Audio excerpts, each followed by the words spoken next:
Russian President Vladimir Putin wrapped up nearly 5 hours of talks late Tuesday with U.S. Envoy Steve Witkoff and Trump advisor Jared Kushner on a revised peace framework for Ukraine.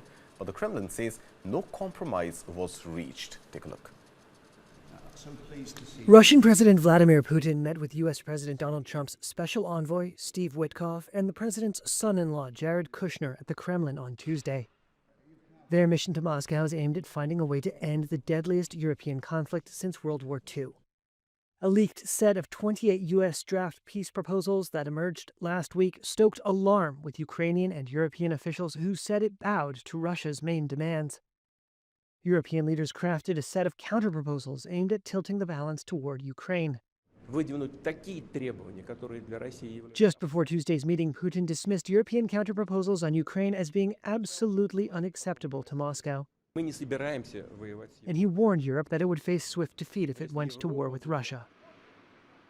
Trump has repeatedly said he wants to end the war in Ukraine. But his efforts so far, including a summit with Putin in Alaska in August and meetings with Ukrainian President Volodymyr Zelensky, have not yet brought peace. At a cabinet meeting in Washington, Trump said it would not be an easy situation to resolve. And our people are over in Russia right now to see if we can get it settled. Not an easy situation, let me tell you. What a mess.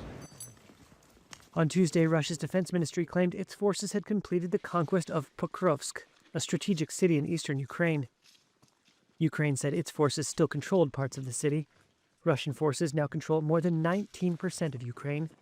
Despite high losses, that's up only 1 percentage point from 2 years ago, though they have advanced in 2025 at the fastest pace since the invasion, according to pro-Ukrainian maps. But nearly 4 years after Moscow's forces invaded their smaller neighbor, Russia has failed to conquer Ukraine, which has been supported by European powers and the United States. We are waiting for the results in America-Russia negotiations, today's results. Ukrainian President Volodymyr Zelensky, speaking in Dublin, said everything would depend on the talks in Moscow. Meanwhile, NATO General Secretary Mark Rutte says the alliance still does not have consensus on Ukraine's potential membership. Comments that come as reports emerge of U.S. peace proposals being privately discussed with Moscow. Remember, Ukraine's NATO future remains one of the war's biggest sticking points, a condition Russia has repeatedly rejected and an assurance Kyiv still doesn't have on paper or on the battlefield. Listen in to the NATO chief.